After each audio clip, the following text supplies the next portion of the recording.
Students, welcome to our channel. Chapter number 1 हम कर रहे हैं production planning and inventory management, जो है कॉमर्स 4 SY BCom में। अभी लेक्चर 1 ऑलरेडी हमारा हो गया है, लेक्चर 2 है, आज रहेगा लेक्चर 2। सो लेक्चर 1 में हमने स्टडी किया प्रोडक्शन क्या होता है एंड प्रोडक्शन मैनेजमेंट क्यों करना चाहिए, ऑब्जेक्टिव्स क्या है प्रोडक्शन मैनेजमेंट के, वो सारी चीज़ें हमने देखी। चलो क्यों करते हैं हम, क्या मेन ऑब्जेक्टिव्स रहेंगे प्रोडक्शन मैनेजमेंट के।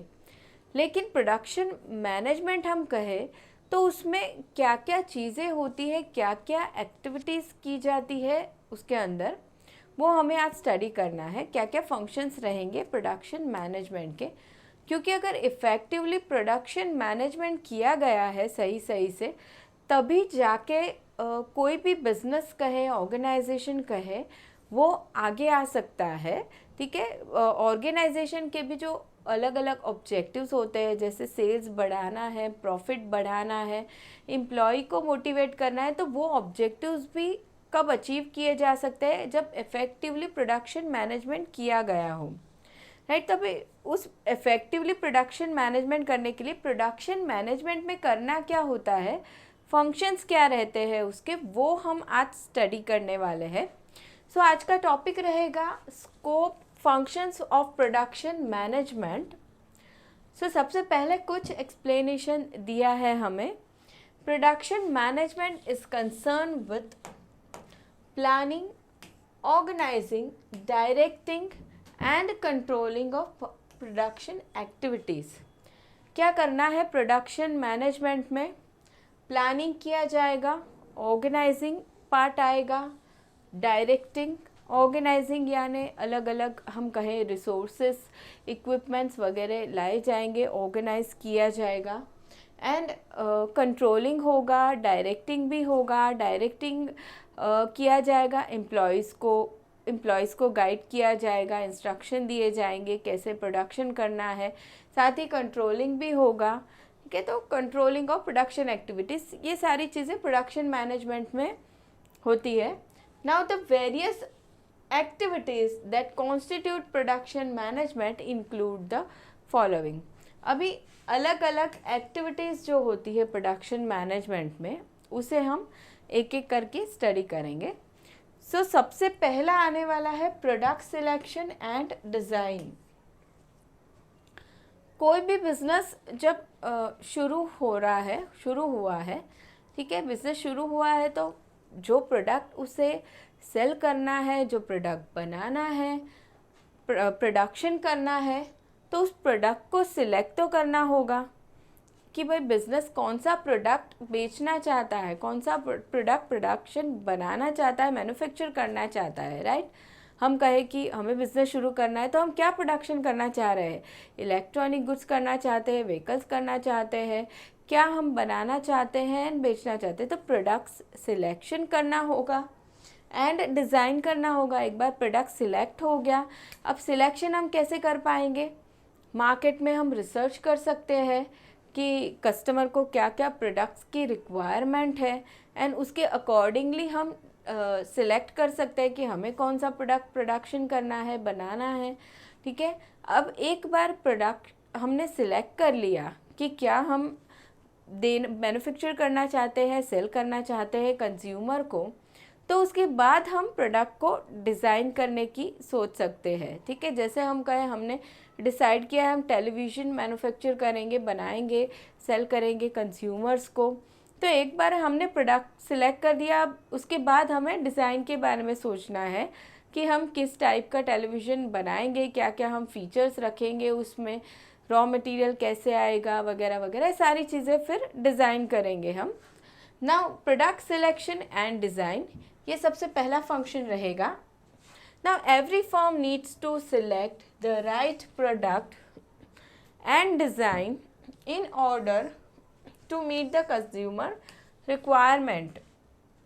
मार्केट में कंज्यूमर की रिक्वायरमेंट है बहुत सारी, ठीक है, एंड तो उसके अकॉर्डिंगली हमें सोचना है कि हम कौन सा प्रोडक्ट बनाएं, उस अकॉर्डिंगली हम प्रोडक्ट सिलेक्ट कर रहे हैं एंड उसे डिज़ाइन करने वाले हैं। ना products must be selected after detailed evaluation of the various product alternatives. देखिए, product must be selected after detail evaluation of various product alternatives. अब कभी भी ऐसा नहीं होगा कि हम खुद भी बिजनेस शुरू करना चाह रहे हैं या कोई हम प्रोडक्ट नया स्टार्ट करना चाह रहे हैं, तो ऐसा नहीं है कि एक ही प्रोडक्ट हम सोच लेंगे और उसे बनाएंगे एंड सेल कर देंगे। नहीं, पहले हमारे पास काफ़ी सारे ऑल्टरनेटिव्स ऑप्शंस होंगे हमारे सामने, जिसमें से हमें सिलेक्ट करना होगा कि हमें कौन सा प्रोडक्ट सेल करना है। ठीक है, तो वो जो सिलेक्शन करना है बहुत सारे ऑप्शंस या ऑल्टरनेटिव में से, तो उसके पहले उस ऑप्शंस का, ऑल्टरनेटिव्स का प्रॉपर इवैल्यूएशन करना होगा। ठीक है, उसके बाद हम सिलेक्शन करेंगे। इवैल्यूएशन बहुत सारी चीज़ों को ध्यान में रख के हम कर सकते हैं कि भाई उस प्रोडक्ट की मार्केट में डिमांड कितनी है, हमारी खुद की कैपेसिटी कितनी है बनाने की, हमारे पास क्या क्या रिसोर्सेस अवेलेबल हैं, उस पर्टिकुलर प्रोडक्ट के में प्रॉफिट कितना है, उस प्रोडक्ट फ्यूचर में वो प्रोडक्ट कितना चलेगा, काफ़ी सारी चीज़ें रहती है। उसके बेसिस पे इवैल्यूएशन होता है बहुत सारे प्रोडक्ट के ऑल्टरनेटिव का, एंड उसमें से फिर प्रोडक्ट सिलेक्ट किया जाता है। Now techniques like value engineering and value analysis may be adopted in order to create alternate designs which can offer maximum value to the customers. देखिए, अभी जब डिज़ाइन की हम बात करेंगे, प्रोडक्ट हमने सिलेक्ट कर दिया है, अब जब प्रोडक्ट डिज़ाइन की हम सोचेंगे तो उसमें भी हमारे पास बहुत सारे ऑप्शंस हो सकते हैं। हम क्या ट्राई करेंगे कि हम कम से कम कॉस्ट में अच्छी क्वालिटी का प्रोडक्ट बना के कस्टमर को दे, ये हम हमेशा ही ट्राई करेंगे, राइट। तो अभी ये जो हम सोच रहे हैं कि कॉस्ट हमें कम करना है एंड क्वालिटी प्रोडक्ट बनाना है, तो उस चीज़ में हम टेक्निक्स यूज़ कर सकते हैं like value engineering and value analysis. इसका मतलब क्या, हम देखेंगे कि प्रोडक्ट बनाने में हमें कौन कौन सी कॉस्ट लग रही है, जैसे हम कहें लेबर कॉस्ट है या किसी मशीनरी इक्विपमेंट की कॉस्ट है, बहुत सारी कॉस्ट होती है प्रोडक्ट बनाने के लिए। तो हम ट्राई करेंगे कि वो कॉस्ट को हम कम कर सकें या उस कॉस्ट के बदले कोई और अल्टरनेटिव यूज़ कर सके। ठीक है, इन सारी चीज़ों को हम कहेंगे टेक्निक्स जो हम यूज़ कर रहे हैं कॉस्ट रिडक्शन के लिए। अब value engineering and value analysis में ये दोनों में डिफरेंस क्या हो जाएगा।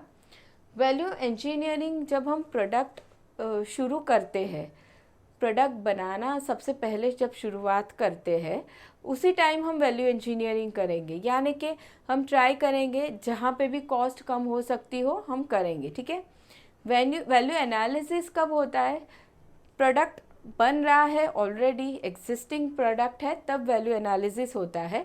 एग्जिस्टिंग प्रोडक्ट में भी हम सोचेंगे कि हम कहाँ कहाँ पे कॉस्ट कम कर सकते हैं, राइट।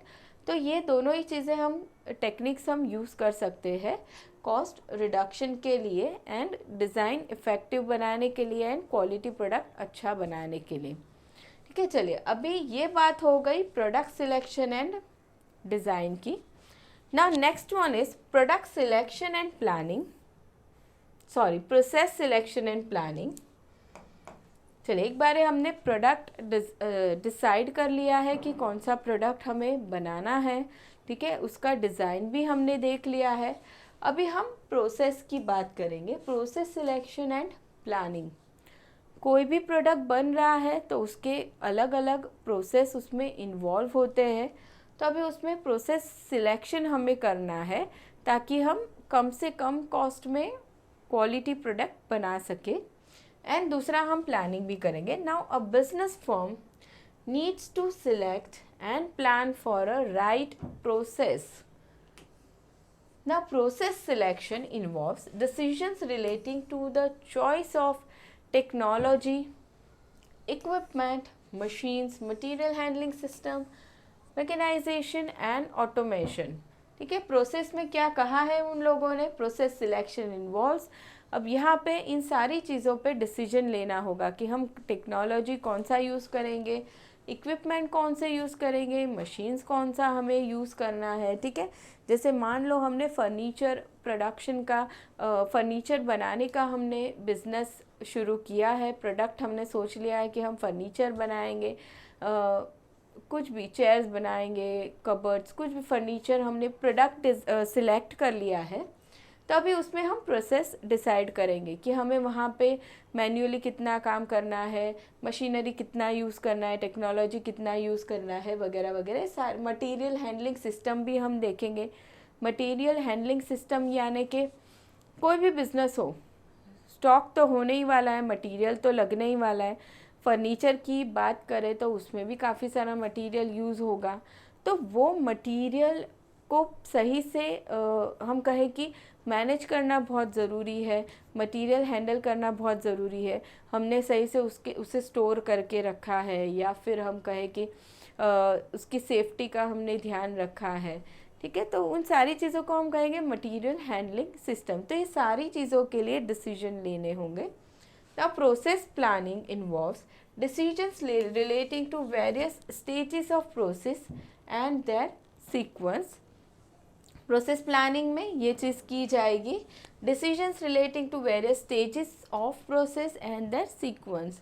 क्या क्या सीक्वेंस रहेगी पर्टिकुलर प्रोडक्ट बनाने की, वो सारी चीज़ें होंगी यहाँ पे। Now next is capacity planning. Capacity planning करना होगा, ठीक है। अभी मार्केट में प्रोडक्ट जो हमने सोचा है उसकी डिमांड मार्केट में कितनी है, उस डिमांड के अगेंस्ट हम कितना प्रोडक्शन करने वाले हैं, ठीक है। उसके बेसिस पे कैपेसिटी प्लानिंग हो सकता है।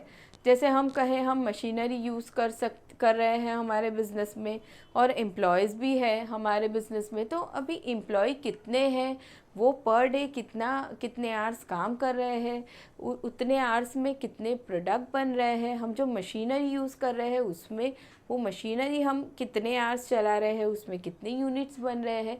ये सारी चीज़ों के बेसिस पे कैपेसिटी हमें पता चल सकती है। तो ये कैपेसिटी प्लानिंग करना बहुत ज़रूरी है under production management. Now the production manager needs to plan for the right production capacity. Right production capacity plan करना बहुत ज़रूरी है। Now excess and unutilized capacity will result in low utilization of resources. Inadequate capacity will lead to delivery problem. देखिए दोनों ही side problem है। अभी हम कहें मार्केट में डिमांड है एंड उसके सामने हमारी कैपेसिटी है, हमने बहुत ज़्यादा बढ़ा दी है, ज़्यादा मशीनरीज़ है हमारे पास, एम्प्लॉयज़ ज़्यादा है। अब उससे क्या होने वाला है, एक्सेस एंड अनयूटिलाइज कैपेसिटी हमारे पास है, तो एक तो उसमें पैसे ब्लॉकेज हो गए, एम्प्लॉयज़ को हमें सैलरीज देना पड़ रहा है, ठीक है, पैसे हमारे वहाँ पे अटक जाते हैं। एंड दूसरा, अगर कम कैपेसिटी है हमारी तो हम मार्केट डिमांड को मैच नहीं कर पाएंगे, ठीक है, तो उतना हमारा सेल्स कम होगा, उतना प्रॉफिट कम होगा। तो यहाँ पे डिलीवरी प्रॉब्लम भी होगी अगर हमारी कैपेसिटी कम है तो सही से कैपेसिटी प्लानिंग करना बहुत ज़रूरी है। ना certain factors must be considered in capacity planning such as market situation, availability of resources etcetera. सारी चीज़ें देखनी बहुत ज़रूरी है जब हम कैपेसिटी प्लानिंग करेंगे कि मार्केट में प्रोडक्ट की रिक्वायरमेंट कितनी है, उसके सामने हमारे पास रिसोर्सेज कितने अवेलेबल है उस डिमांड को मैच करने के लिए। तो ये एक बात हो गई कैपेसिटी प्लानिंग की। Now next one is production planning. चलिए सबसे पहले हमने क्या देख लिया, प्रोडक्ट सिलेक्शन के बारे में देखा, उसके बाद प्रोसेस सिलेक्शन के बारे में देखा, process selection and planning. Third हमने कैपेसिटी प्लानिंग किया। Now next one is production planning. अभी प्रोडक्शन प्लानिंग की बात करेंगे तो the production manager performs the function of production planning. Production planning involves, अब प्रोडक्शन इनपुट से आउटपुट, हमें इनपुट को कन्वर्ट करना है आउटपुट में, ठीक है, प्रोडक्शन करना है, तो उसमें अभी प्रोडक्शन प्लानिंग में दो चीज़ें आने वाली है। सबसे पहला आएगा राउटिंग एंड शेड्यूलिंग, ये दो चीज़ें करनी होगी ना। सबसे फर्स्ट है राउटिंग। व्हाट इज़ राउटिंग, इसका मतलब हो जाएगा हम कहेंगे कि सीक्वेंस डिसाइड करना, ठीक है। देखो, it involves decision relating to the flow of production activities so that production takes place smoothly. Sequence या फ्लो डिसाइड करना अलग अलग एक्टिविटीज़ का, जैसे हमने फर्नीचर प्रोडक्शन की ही बात की तो वहाँ पे काफ़ी सारी चीज़ें होगी। जैसे हम पहले प्रोडक्ट को डिज़ाइन करेंगे, उसके बाद रॉ मटेरियल आना है, उसके बाद कटिंग होगा, फिर अलग अलग पार्ट्स बनेंगे, असेंबली होगा, अदर रॉ मटेरियल रिक्वायर्ड होगा तो वो यूज़ किया जाएगा। एंड बहुत सारी अलग अलग प्रोसेस इन्वॉल्व होगी, तब जाके फाइनल प्रोडक्ट बनेगा। तभी ये जो प्रोसेस होने वाली, एक्टिविटीज़ होने वाली, उनकी सीक्वेंस डिसाइड करना, पहले कौन सी होगी उसके बाद दूसरी कौन सी होगी, तो उसे हम कहेंगे राउटिंग। ताकि उससे क्या होगा, प्रोडक्शन प्रोसेस एकदम स्मूथली हो, कहीं भी दोनों प्रोसेस के बीच में, कोई दो प्रोसेस के बीच में कॉन्फ्लिक्ट ना हो, प्रोडक्शन बीच में प्रॉब्लमेटिक ना हो जाए, ठीक है। तो इसीलिए ये एक्टिविटी होगी राउटिंग। एंड दूसरा आने वाला है शेड्यूलिंग। शेड्यूलिंग का हम मतलब कहेंगे टाइमिंग्स डिसाइड करना, ठीक है। जैसे हम कहें हमारी एग्ज़ाम आने वाली है तो हम शेड्यूल करते हैं हमारी पढ़ाई को कि चलो कौन सा सब्जेक्ट हमें पहले पढ़ना है, कौन सा बाद में पढ़ना है, ठीक है। सीक्वेंस करते हैं राउटिंग, उसके बाद शेड्यूलिंग भी करते हैं, कितने दिन में एक सब्जेक्ट ख़त्म करना है, पहला कौन सा कितने दिन में ख़त्म करेंगे, उसके बाद सेकेंड कौन सा लेंगे, तो टाइम डिसाइड करते हैं हम, ठीक है, सारी चीज़ों का। तो यहाँ पे भी क्या करना है, प्रोडक्शन में जितनी भी प्रोसेस है उनका टाइम डिसाइड करना है सही से कि कितनी एक्टिविटी में कितना टाइम लगना है, उसे हम कहेंगे शेड्यूलिंग, ताकि जो फाइनल प्रोडक्ट बनना है वो ऑन टाइम रेडी हो जाए। Now it involves preparation of time table relating to production activities so that the activities can start and complete on time। दोनों ही चीज़ें हैं, शुरू भी टाइम पे हो जाए एक्टिविटीज़ एंड ख़त्म भी टाइम पे हो जाए, यानी कि इनपुट यूज़ करना भी बराबर टाइम से हो जाए, एंड जब फाइनल प्रोडक्ट बनेगा वो भी टाइम पे बन जाएगा, कंप्लीट हो जाएगा ऑन टाइम, उसे हम कहेंगे शेड्यूलिंग। तो दोनों चीज़ें आने वाली है under product planning, production planning. Now next one is production control. चलिए, प्रोडक्शन कंट्रोल, जब कंट्रोल की बात आएगी तो कंट्रोल का एक बेसिक मीनिंग क्या हो जाता है कि हमने कुछ पहले से सोचा हुआ था, जो टारगेट डिसाइड हुआ था हमारा, उसके अकॉर्डिंगली काम हो रहा है या नहीं, हम उसे चेक करेंगे। उस प्रोसेस को हम कंट्रोल कहेंगे, ठीक है, कंट्रोलिंग। तब यहाँ पे प्रोडक्शन कंट्रोल की बात हो रही है, तो प्रोडक्शन कंट्रोल यानी कि प्रोडक्शन मैनेजर जो है उसने कुछ टारगेट्स तो बनाए होंगे कि कितना प्रोडक्शन करना है, कौन से टाइम पे करना है, ठीक है। तो उस टारगेट के अकॉर्डिंगली प्रोडक्शन हो रहा है या नहीं, उसे चेक करना, उसे हम कहेंगे प्रोडक्शन कंट्रोल करना, ठीक है। और कहीं पे भी अगर प्रॉब्लम आ रहा है, अकॉर्डिंग टू टारगेट नहीं हो रहा है प्रोडक्शन, तो फिर चेक करना कि क्या रीज़न है, क्यों प्रॉब्लम हुई है, एंड उसे करेक्ट करना, ठीक है। तो वो हो जाएगा production control. Now the production manager needs to monitor the production to find out whether the production is taking place as per the target। देखिए, as per target प्रोडक्शन हो रहा है या नहीं, उसे चेक करना, उसे हम कहेंगे production control. The reports are prepared to measure actual production. Of course अभी दोनों चीज़ों को हमें कंपेयर करना है, जो हमारे टारगेट्स थे एंड जो एक्चुअल काम हो रहा है, तो रिपोर्ट्स बनाने होंगे तभी जाके कंपेयर कर पाएंगे। जैसे मान लो हम मंथली चेक कर रहे हैं किसी भी मंथ के लिए, तो हम मंथली रिपोर्ट बनाएंगे कि एक्चुअल प्रोडक्शन कितना हुआ, साथ ही हम टारगेट वाला रिपोर्ट देखेंगे, दोनों को कंपेयर करेंगे, तब जाके ही हम कंट्रोल कर पाएंगे। Now if there are any deviations, necessary corrective steps are taken at the right time. अब डेविएशंस का मतलब हो जाएगा डिफरेंस। दोनों को जब हमने कंपेयर किया एक्चुअल परफॉर्मेंस एंड टारगेट को, अगर डिफरेंस आया तो फिर हमें रीज़न ढूंढना है एंड करेक्टिव स्टेप्स लेने हैं ऑन टाइम, ताकि हम टारगेट्स को मैच कर सके। तो ये बात हो गई प्रोडक्शन कंट्रोल की। Next one is quality control. देखिए यहाँ पे भी अभी कंट्रोल आ रहा है, यहाँ पे प्रोडक्शन था, यहाँ पे क्वालिटी है।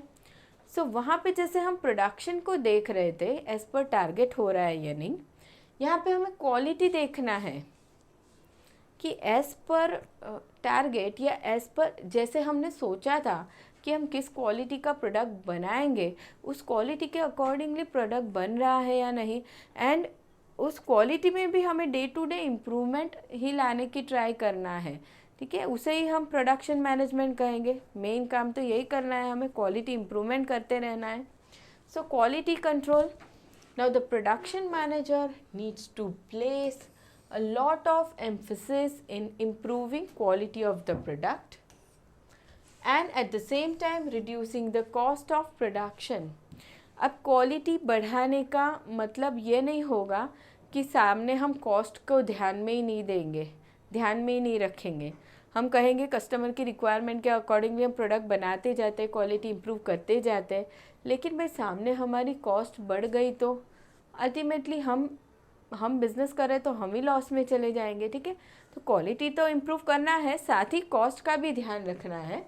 Now quality control officer reports to the production manager of any deviation in quality और if any improvement in quality is required. देखिए जैसे हमने प्रोडक्शन में चेक किया था कोई डिफरेंस है या नहीं, वैसे ही क्वालिटी में भी चेक किया जाएगा। तो क्वालिटी कंट्रोल ऑफिसर क्या करेगा, चेक करेगा क्वालिटी में कोई डेविएशन या डिफरेंस है या नहीं, मतलब एज़ पर क्वालिटी अगर जो क्वालिटी हमने सोची थी उसके अकॉर्डिंगली प्रोडक्ट नहीं बना है तो वो रिपोर्ट करेगा प्रोडक्शन मैनेजर को। Now accordingly the production manager में इनिशिएट सूटेबल एक्शन। ठीक है, अगर डिफरेंस है एज़ पर डिसाइडेड क्वालिटी नहीं बन रहा है प्रोडक्ट, तो फिर प्रोडक्शन मैनेजर क्या करेगा, सूटेबल एक्शन लेगा या करेक्टिव स्टेप्स लेगा। ठीक है, ये बात हो गई क्वालिटी कंट्रोल की। नाउ नेक्स्ट हम देखेंगे इन्वेंट्री कंट्रोल। अब यहाँ पे हमें इन्वेंट्री पे चेक रखना है। इन्वेंट्री कंट्रोल, इन्वेंट्री को हम कहेंगे स्टॉक सिंपल लैंग्वेज में। ठीक है, बिजनेस है तो कोई भी बिजनेस हो तो वहाँ पे स्टॉक तो होना ही होना है। फिनिश गुड्स का होगा, रॉ मटेरियल का होगा, कोई अदर मटेरियल हो सकते हैं, तो इन्वेंट्री तो मेंटेन होता ही होगा। ठीक है, तो अब इन्वेंट्री कंट्रोल होना चाहिए, यानी कि एक तो जब प्रोडक्शन हो रहा है तो उस समय जो रिक्वायर्ड इन्वेंट्री है वो अवेलेबल होनी चाहिए ताकि प्रोडक्शन सही से चलता रहे, क्योंकि मार्केट में रेगुलर सप्लाई करना है। साथ ही देखिए अभी एक बात हो गई, ऑन टाइम इन्वेंट्री अवेलेबल होना चाहिए। दूसरा, एक्सेसिव इन्वेंट्री भी नहीं होना चाहिए। ऐसा भी नहीं होना चाहिए कि बहुत सारा इन्वेंट्री हमने स्टॉक कर लग दिया है क्योंकि शॉर्टेज ना हो, तो ये भी एक प्रॉब्लमेटिक है क्योंकि उसे हमें मेंटेन करना पड़ेगा, साथ ही हमारा वर्किंग कैपिटल वहाँ पे ब्लॉक हो जाएगा। सो इन्वेंट्री कंट्रोल करना बहुत ज़रूरी है। Now the production manager monitors level of inventories. Level of inventory check करता रहेगा production manager. Now there should be neither be over stocking और under stocking of inventories such as inventory कौन कौन सी हो सकती है, spare parts, components, raw materials etcetera. इन सारी चीज़ों का ओवर स्टॉकिंग भी नहीं होना चाहिए, अंडर स्टॉकिंग भी नहीं होना चाहिए। ओवर स्टॉकिंग में क्या होता है, हमारा वर्किंग कैपिटल ब्लॉक हो जाता है उसमें, एंड अंडर स्टॉकिंग में क्या होगा, प्रोडक्शन रुक जाएगा क्योंकि स्टॉक अवेलेबल नहीं है एंड सामने रेगुलर सप्लाई नहीं हो पाएगी। So now over inventories block working capital and there are high overheads. Now under inventory affects delivery of goods in the market. दोनों ही साइड प्रॉब्लम है। सो इन्वेंट्री सही लेवल पे मेंटेन होनी चाहिए, तो उसे हम कहेंगे inventory control. Now next is work study. Work study की बात करेंगे यहाँ पे हम, यानी कि प्रोडक्शन जो हो रहा है, जिस प्रोसेस से हो रहा है उसे स्टडी करना, work study. Now production management is concerned with work study. It involves method study and work measurement employed to ensure the best possible use of resources in carrying out a specified activity. अभी जैसे हमने furniture वाला ही example लिया था, furniture हम बना रहे हैं, मान लो प्रोडक्शन कर रहे हैं, तो अभी वहाँ पे हम वर्क स्टडी करेंगे कि हम जो मेथड्स यूज़ कर रहे हैं, मान लो हम बहुत सारा मशीनरी यूज़ कर रहे हैं, टेक्नोलॉजी यूज़ कर रहे हैं, तो क्या वो बेनिफिशियल है हमारे लिए, या फिर हम थोड़ा कम टेक्नोलॉजी यूज़ करें और हम लेबर ज़्यादा यूज़ करें, वो बेनिफिशियल है हमारे लिए. तो ये वर्क स्टडी करना बहुत ज़रूरी है. अभी अल्टीमेटली वर्क स्टडी से फ़ायदा क्या होगा, एक तो हम क्वालिटी में इम्प्रूव कर पाएंगे एंड दूसरा हम हमारी कॉस्ट भी रिड्यूस कर पाएंगे. ठीक है, तो work study is a part of production management. Now it is concern with productivity improvement by redesigning existing jobs और डिज़ाइनिंग न्यू जॉब्स. अब यहाँ पे वर्क स्टडी करने से हम क्या कर पाएंगे, रीडिज़ाइनिंग एग्जिस्टिंग जॉब्स और न्यू जॉब्स. प्रोडक्ट डिज़ाइन की यहाँ पे बात नहीं की है, जॉब की बात की, यानी कि जो काम हो रहे हैं प्रोडक्ट बनाने के लिए. जैसे हमने फर्नीचर की बात की, तो फर्नीचर का जो डिज़ाइन हो रहा है या पार्ट्स बन रहे हैं उसके, या असेंबल हो रहे हैं, तो वो जो काम हो रहा है, जो जॉब हो रहा है, उसको रीडिज़ाइन किया जाएगा वर्क स्टडी करके. ठीक है, तो ये हो गया 8th फंक्शन.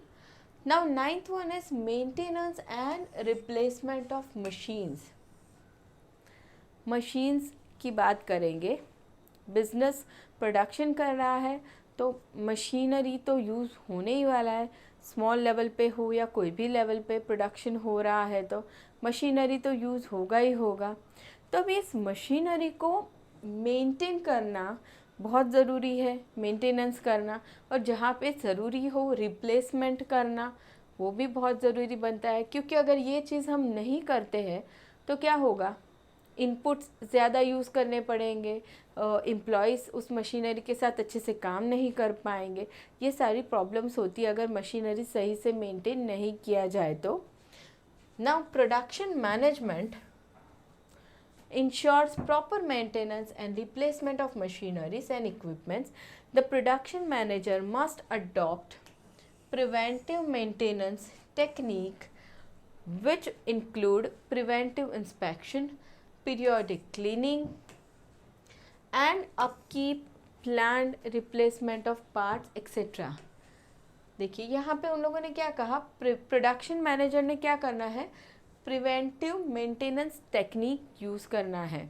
अभी प्रिवेंटिव मेंटेनेंस का मतलब क्या, प्रॉब्लम को हम होने ही ना दे, प्रॉब्लम होने से पहले ही हम कुछ ध्यान रख रहे हैं. यानी कि मशीनरीज जो है अब वो ख़राब हो गई, प्रॉब्लम हो गई, उस टाइम पे प्रोडक्शन काम अटक गया, ठीक है, वो चीज़ हम होने ही ना दें, उसके पहले ही हम कुछ चीज़ें ध्यान में रखें. यानी कि हम इंस्पेक्शन करते रहे, पीरियोडिक क्लीनिंग करते रहे मशीनरीज का, upkeep, plan replacement of parts करते रहे, मशीनरी के पार्ट्स जहाँ पे ज़रूरी हो हम ऑन टाइम रिप्लेसमेंट करें. ठीक है, तो ये सारी चीज़ें हम प्रॉब्लम क्रिएट होने से पहले ही करेंगे, उसे हम कहेंगे preventive maintenance technique. Now at the same time there should be timely breakdown maintenance as to minimize breakdown time. क्या कहा है उन लोगों ने, क्या करना होना चाहिए, टाइमली ब्रेकडाउन मेंटेनेंस भी होना चाहिए. व्हाट इज़ ब्रेकडाउन मेंटेनेंस, कि चलो कोई मशीनरी है, उसका कोई पार्ट ख़राब हो गया है, ठीक है, तो उसे सही से रिप्लेस कर लेना, उसे मेंटेन करना, उसे हम कहेंगे ब्रेकडाउन मेंटेनेंस. ये सही से होना चाहिए so as to minimise breakdown time. अगर ये ब्रेकडाउन मेंटेनेंस नहीं किया जाता है तो क्या होगा, मशीनरी बंद हो जाएगा, ब्रेकडाउन टाइम हो जाएगा, उस टाइम प्रोडक्शन बंद हो जाएगा. तो ये चीज़ होए उससे पहले ब्रेकडाउन मेंटेनेंस करना है, यानी कि जो पार्ट ख़राब हो गया है उसे रिप्लेस करना है एंड उस पार्ट्स को मेंटेन करते रहना है. ठीक है, तो ये हो गया maintenance and replacement of machines की बात की हमने। Now next one is other functions. और कौन कौन से फंक्शंस होंगे प्रोडक्शन मैनेजमेंट में? तो the production management also performs some other functions such as cost control. Next is motivation of workforce employees जो काम कर रहे हैं प्रोडक्शन डिपार्टमेंट में, उन्हें मोटिवेट करना है। मोटिवेट कैसे करेंगे?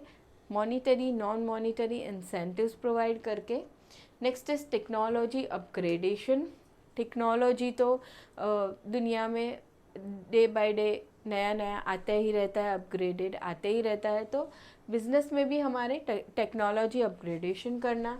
रिसर्च एंड डेवलपमेंट करना, रिसर्च एंड डेवलपमेंट करना भी बहुत ज़रूरी है, तभी बिज़नेस को पता चलेगा कस्टमर की रिक्वायरमेंट क्या है एंड उस रिक्वायरमेंट के अकॉर्डिंगली बिज़नेस प्रोडक्ट डेवलप कर पाएगा। ठीक है, तो ये अदर फंक्शंस हो जाएंगे प्रोडक्शन मैनेजमेंट के। ठीक है, चलिए, तो यहाँ पे हमने देखा स्कोप या फंक्शंस ऑफ प्रोडक्शन मैनेजमेंट। ये टॉपिक यहाँ पे ख़त्म हो गया है स्टूडेंट्स। नेक्स्ट लेक्चर में हम करने वाले हैं next topic production planning and control importance. तो मिलेंगे नेक्स्ट लेक्चर में। वीडियो पसंद आया तो लाइक ज़रूर से कर देना। Thank you so much everyone.